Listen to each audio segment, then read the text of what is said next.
Right, good evening, gentlemen, all of you gentlemen.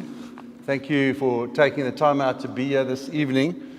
The first part of my address, if you like, will be formal, a bit of theory, actually not so much theory, but as a headmaster speaking to you from this platform, and the second part will be as a father and grandfather. 35 years of education has been a blessing. 35 years of dealing with young men, 4.5 years of being in the military police and the police dealing with miscreant young men. Some of you might be sitting here who are old enough, doing silly things in the army. And my background has been in primary education and secondary education, as well as my recently obtained my master's 4 years ago, focusing on the grade 9 boys and positive discipline, and more recently I've been busy with my thesis focusing on character education with young grade 8 second form boys.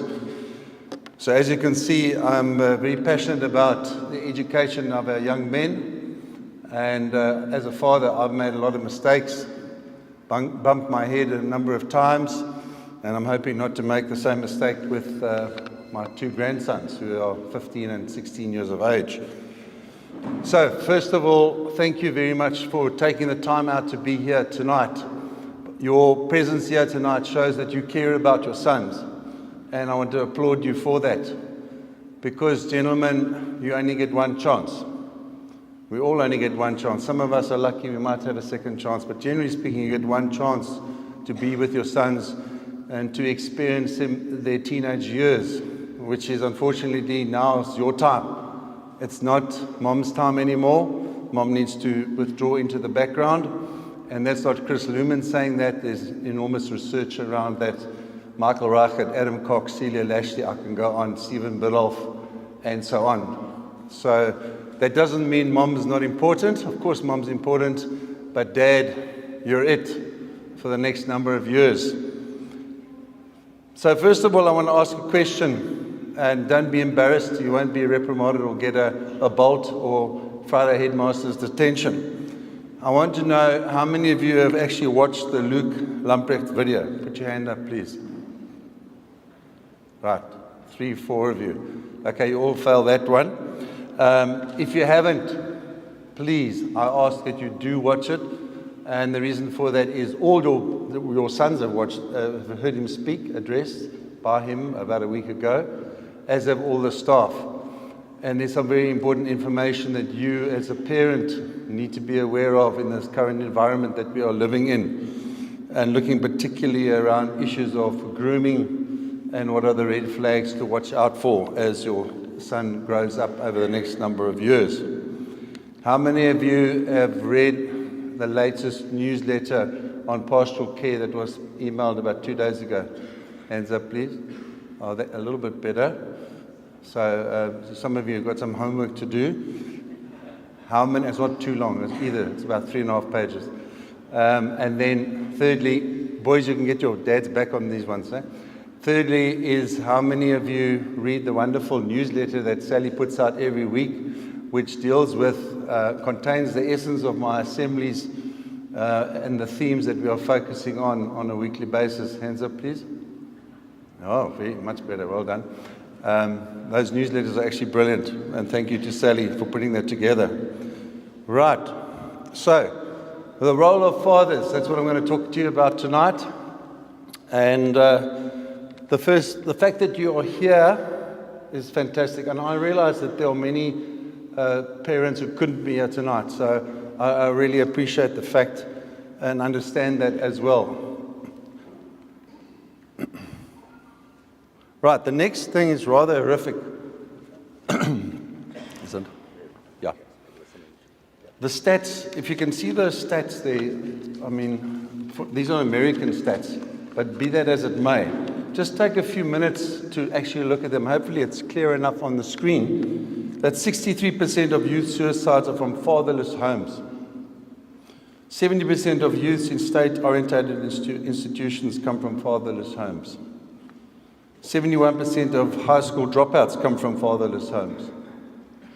75% of adolescent patients in substance abuse rehab come from fatherless homes. 80% of rapists motivated by displaced anger come from fatherless homes.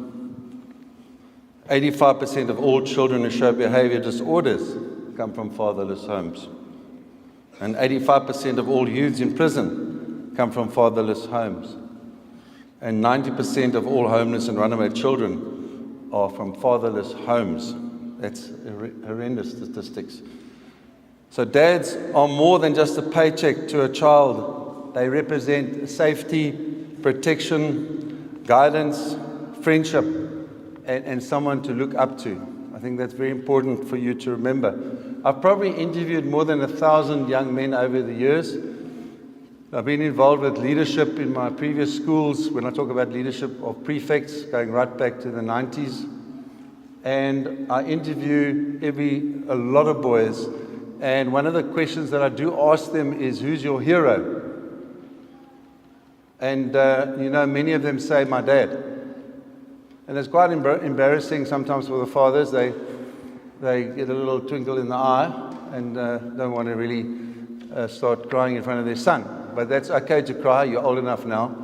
The testosterone levels are dropping and the estrogen levels are increasing. So you're going to cry more than you want to hit people now. And it's fine. But it's an interesting point. And they actually say this even if the father isn't the hero, because they want their father to be their hero ultimately. And that's quite special. And also when I'm interviewing, sometimes for close scholarship boys, there may be one or two sitting here. And who's someone that you really look up to? And you can see mom and dad are both sitting there. Sometimes they say mom and dad, because they realize they might get into trouble when they get home if they don't mention mom on that instance. But that is an actual fact. The suicide rate in New Zealand was horrendous. For a per capita, it was something 7 or 8 in 100, which was just absolutely horrendous if you think of what a small country it is. In South Africa, one is not too sure how accurate our stats are, but they're saying 8% of all deaths regarding our teenage boys. Most of it stress, peer pressure, bullying, accidents, and substance abuse. So these are all the sorts of things that could happen if you're not there. So what do we need to do as a father? You need to be there. You're the father, the parent, and you are not their friend. And that doesn't mean that you are unpleasant or anything like that to them, but you're not a friend. There's a difference. And I think specifically in my time in New Zealand, parents were more concerned about being a friend. And it becomes very difficult, particularly in the teenage years, when you're looking about the consumption of alcohol, etc. And certainly in New Zealand, what they used to do is 15, 16-year-olds, they used to provide them with a six-pack of beer or worse, and then put them in a pen, literally, on the farm with their mates and lock them in there and say, okay, our sons are safe. They are with us. They're not going to drink drive, but there they are drinking alcohol. And alcoholism is a major problem in New Zealand. So what is our role of fathers? Is to be present. And who are the absent fathers? Some of you might be, no, you're not sitting here because you are here. But there's a definition of absent. You can be here, but some of you are thinking, I'd rather be watching the footy now or whatever the case might be. So the fact that you are here is fantastic, but you need to be present and in time with what is going on around you.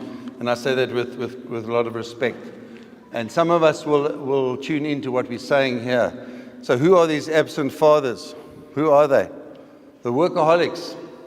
And people of my generation and between sort of 50 plus onwards, in the way we were brought up maybe, that is what fathers had to do. Fathers had to provide.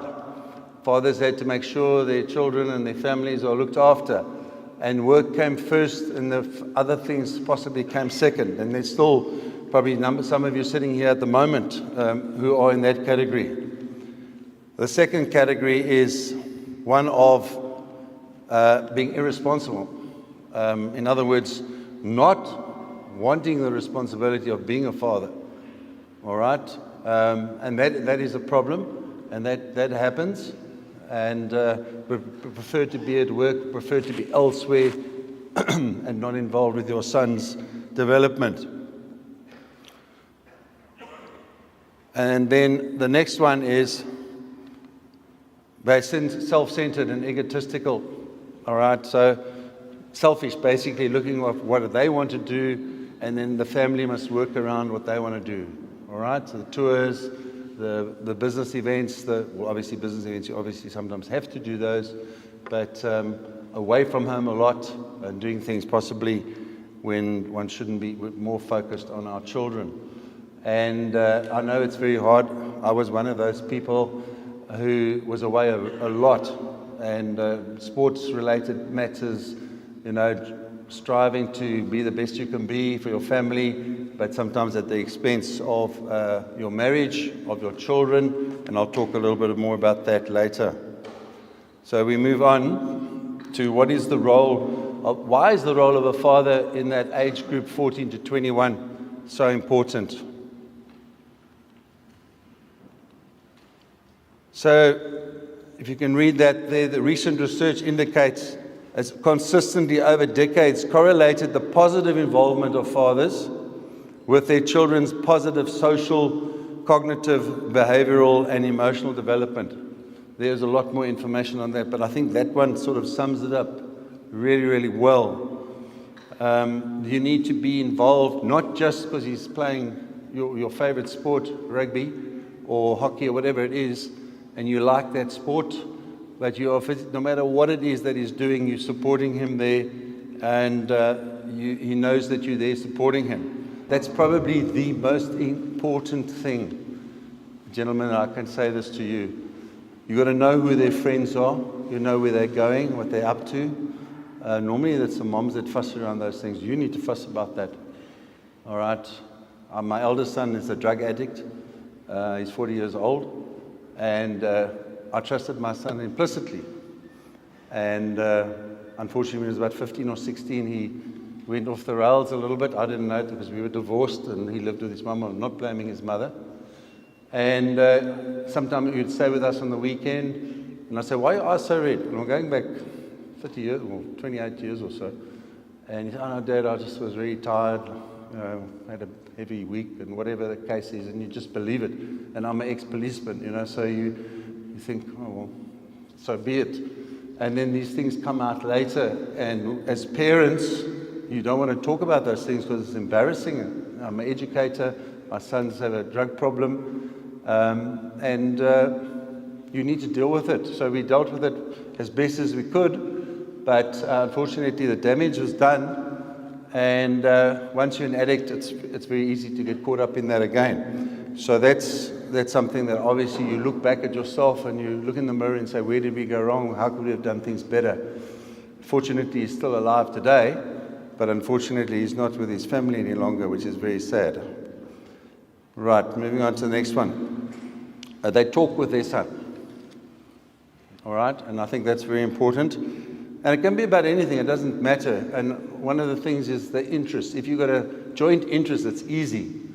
All my sons have been reasonably good sportsmen, so we always talk about sport or whatever that's going on there and so on. So that's an easy conversation to have. And until they start talking about professional soccer, then I'm not too sure sometimes what's going on there. My one son supports Manchester United. I support Maritzburg United, so there's a bit of a difference there. But it was good that Maritzburg won last night, so let's go Maritzburg. So having those conversations with your sons are very important. And you are their mentor. We are their mentors, rather. And we can't do that old story of do as I say, don't do as I do. All right? That doesn't work anymore, I'm afraid. These boys are far too switched on for that stuff. So, folks, we need to be very honest and upfront with our boys, and that will help things as well. You are their mentor. You are their role model. They're looking up to you. They're looking to you for guidance as best as you can. No one's perfect, obviously, and we all try our best to lead them in the right directions. So, being worthy role models, Displaying appropriate emotion, that's sometimes difficult. We spent a weekend at Wilderklaver. There were four rugby sides and one soccer side. It was a tough day at the office. Some of the boys are sitting here. Some of the parents are sitting here.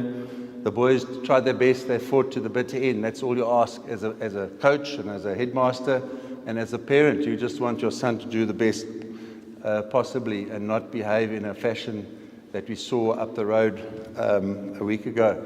So we hope we don't see that sort of behavior from our parents or anybody for that matter, because that wouldn't be a good example of how to behave in front of our children.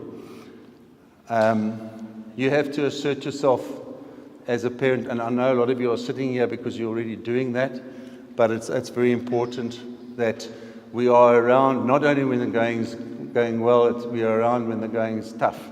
And the boys won't always come and ask for your help, and sometimes you need to just say to them, I'm here for you, just let me know, especially when they leave home and they go to university and things like that. Whilst they're still at school, it's a little bit easier. If in some cases the father might be deceased, or he might have just disappeared into the ether, wanted nothing to do with his son, boys need to have somebody. So those of you who are not fathers who are here tonight supporting other boys, that's magnificent. And I really appreciate that fact, because boys do need role models. I always ask them, I've told you this question before, and I always want to know why they've chosen a sports person or whoever. And then they must give me 2 or 3 reasons why. Okay? And they give their reasons and I hear what they've got to say. But ideally, you are their role model at all times.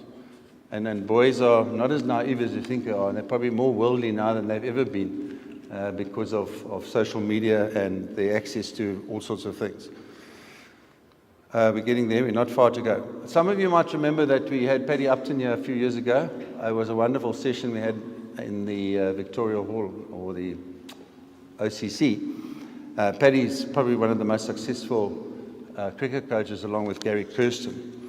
And basically, you've got the hierarchy of needs there. And why am I putting that there? I think it's very important. It doesn't matter what team your son plays for, or how poorly, I'll rephrase it, his marks, so long as he's doing the best that he can be.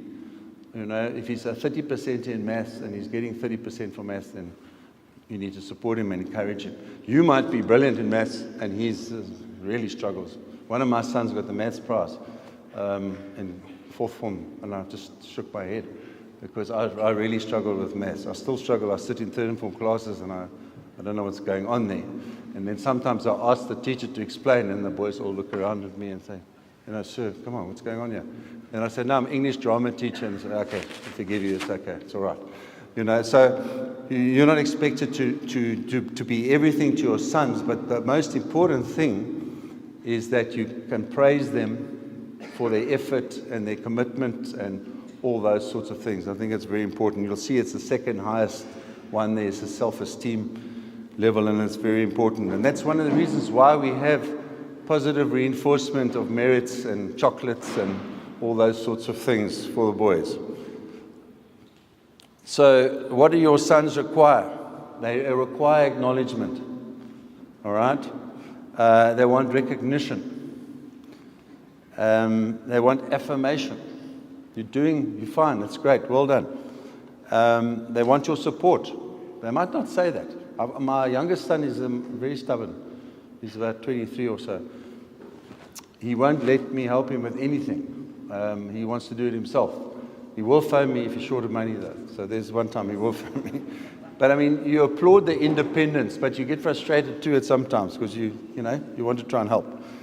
As I said, there's the esteem level is probably one of the most important. And love. You love your son no matter what. And I'm not going to talk about the elephant in the room, but you support your son no matter what's going on. All right? If he's made a bad choice, you still support him because he's your son. And I think that's the most important thing. He knows that he's got your support. However, do believe there's got to be accountability as well. They need to know if they've moved in the wrong direction, and it's up to you to get them back in the right direction as well. So ultimately, what does your son want to know? Am I good enough? In your eyes, am I good enough? All right? So it doesn't matter what team that is, what degree he's doing, or certificates, no matter what it is. Am I good enough, Dad? Am I getting that tick from you? He wants to know that.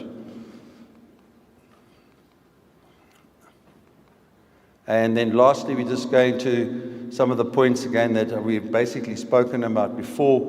This comes from the Craig Wilkinson presentation. And we need to be there for them no matter in every aspect of their lives. All right? Not just when it's all going well and everything's hunky-dory, probably more so when they're going through those difficult times. And boys, you need to also be willing to talk to your dads and share with them and ask them for help. And not to be reluctant to do so, and there's nothing wrong with that. We say the same in the school situation all the time. There's someone here who will help you. Someone will assist you. And so those points that are going up there, physically, emotionally, all those things, you need to be there for them. And I think that's really important. Right, so we're done with that side of the things.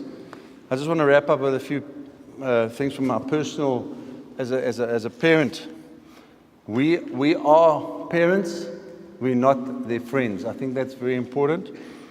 We need to be the barometer and set the right example at all times, which is very, very hard. Very, very hard. I know my son said this to me, Dad, you need to be more, have a sense of humor. You need to laugh more. You're too serious. You know, and that comment comes up a lot. I asked boys when I interview them, why do you like that teacher? No, that teacher, she or he is kind, is organized, our classes are fun, and they have a sense of humor. Make me laugh. So humor is a good thing. It also takes fewer muscles to smile than it does to frown. So that's also a fact. It's also good to laugh.